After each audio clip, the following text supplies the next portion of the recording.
U.S. Constitution, the single most important goal of political feminists went down to defeat.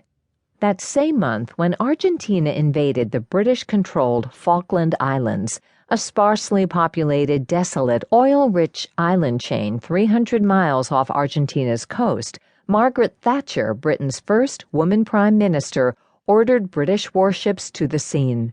After more than 1,000 casualties on both sides, Argentina retreated. Since a hostile Soviet journalist had called Thatcher the Iron Lady, the Prime Minister had relished the moniker. The Falklands War proved to the world it was no mere talking point. At the time, 9 out of 10 members of Congress were white men. One woman, Nancy Kassebaum, was a United States Senator. Her father had been the GOP's 1936 presidential nominee against Franklin D. Roosevelt.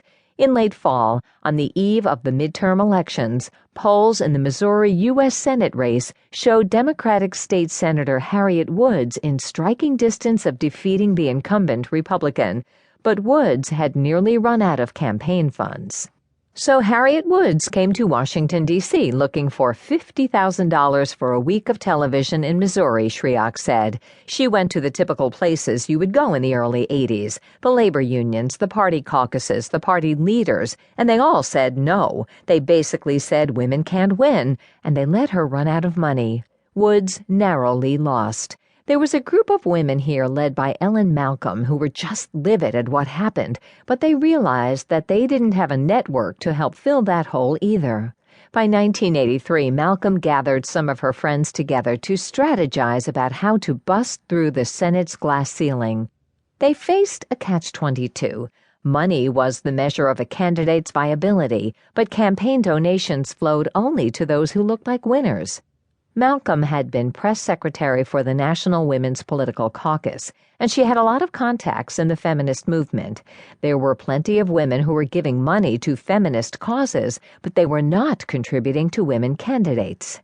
The group agreed that women needed funds early in their campaigns to, in Malcolm's words, convince these old boys that they could win. They experimented informally for the 1984 cycle, and then in 1985, Malcolm realized that if they wanted to elect more women, they needed to get serious about building a fundraising machine. Every good tale includes an origin story, and the story of Emily's List begins one night in 1985 in Malcolm's basement. Malcolm invited 25 friends from the women's movement to her house in Washington and told them to bring their Rolodexes. That night, they sent 450 women a letter with 2 requests: join Emily's List and donate $100 directly to 2 women candidates of their choice. In effect, they were bundling money to candidates. Campaign donations did not pass through their hands, but their handiwork was there for all. The candidates, the party, the operatives, to see. Barbara Mikulski's 1986 election to the Senate was their first big win. Emily's List gave her critical support in the Democratic primary. They got themselves on the national map a few years later with Ann Richards' successful 1990 bid for Texas governor.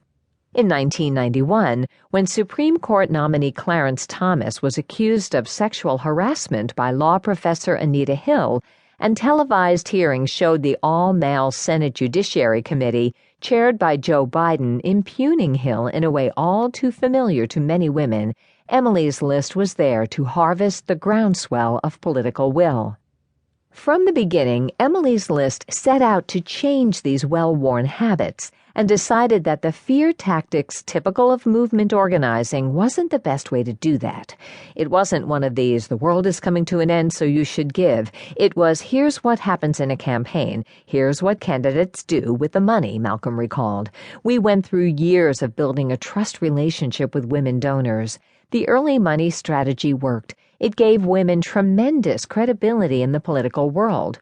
Over the years, all those Democratic Party people, all those know-it-all employees of PACs who would decide who should get the contributions, came to believe more and more that women were credible contenders.